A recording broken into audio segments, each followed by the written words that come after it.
আসসালামু আলাইকুম। আজকে আমরা জরফে মাকানের দ্বিতীয় পদ্ধতির তারকিবটি করব। বাক্যটিতে দেয়া আছে কমা নাঈমুন তাহতা শাজারাতি। আমরা জানি কমা হচ্ছে কমা ইয়াকুমু, কমা ফেলে মাজি দুই সিগা। আমরা জানি কমা কমাত এটা হচ্ছে ফেলে মাজি দুই সিগা, আর ইয়াকুমু তাকুমু এটা হচ্ছে ফেলে মুজারে দুই সিগা। ফেলে মাজি এবং মুজারে যদি দুই সিগা হয় তাহলে এই অংশটা হবে ফেল। আমরা জানি ফেলে পরবর্তীতে যে অংশটা আসে সেটাকে বলা হয় ফাইল। এখন নাইম দেওয়া আছে, আমরা জানি ফেলে পরবর্তীতে যে অংশটা আসে সেটা ফাইল আসে, এর পরবর্তীতে যে অংশটা থাকে সেটাকে বলা হয় মাফুল। এখানে মাফুলে বিহি হতে পারে, ফি হতে পারে, লাহু হতে পারে, মাহু হতে পারে, কিংবা মাফুলে আউয়াল, সানি, সালিস এবং রবে, অথবা হরফে জার কিংবা মাজরুর আসতে পারবে। এখন এখানে দেওয়া হচ্ছে তাহতা, এরপরে দেওয়া হচ্ছে শাজারা।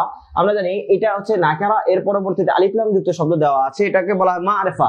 নাকেরার পরে যদি মারিফা আসে তাহলে প্রথম অংশটাকে বলা হয় মুদাফ, দ্বিতীয় অংশটাকে বলা হয় মুদাফুন ইলাইহি।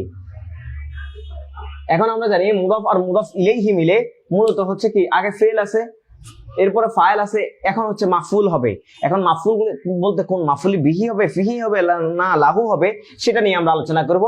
এর আগে একটা জিনিস দেখতে হবে যে মুদাফ এবং মুদাফ ইলাইহির ক্ষেত্রে হচ্ছে নাকেরা পরে মারিফা আসলে মুদাফ ইলাইহি, কিন্তু কিছু শব্দ আছে সেগুলোর পরবর্তী মারিফা আসুক কিংবা নাকেরা আসুক সবসময় এটা মুদাফ হবে, তার পরবর্তী অংশটা নাকেরা হলো মুদাফ ইলাইহি হবে।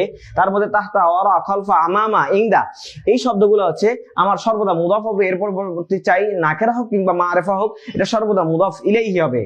এখন মুদাফ ইলাইহি মিলে আমাদের একটা জিনিস মনে রাখতে হবে, মুদাফ এবং মুদাফ ইলাইহি মিলে বাক্যের একটি অংশ হয়।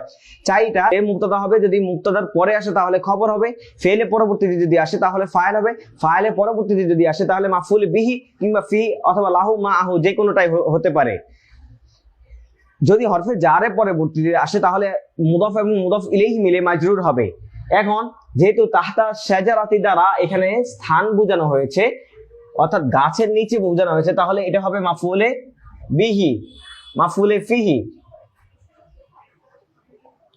এখন আমরা জানি ফেল, ফাইল, মাফউল ফিহি মিলে জুমলায় ফেলিয়া হবে, কারণ আমরা জানি জুমলাটি ফেল দিয়ে শুরু হয়েছে। যদি আমার জুমলাটি এসিম দিয়ে শুরু হতো তাহলে হতো ইসমিয়া, আর যদি আমন নাহি তামান্নি তারাজ্জুহ উকুদ নিদা আদ কসম তাআজ্জুব দিয়ে যদি শুরু হতো, তাহলে যদি ইসিম দিয়ে শুরু হতো তাহলে জুমলায় ইসমিয়া ইনশাইয়া হতো, আর যদি ফেল দিয়ে শুরু হতো তাহলে হতো জুমলায় ফেলিয়া ইনশাইয়া।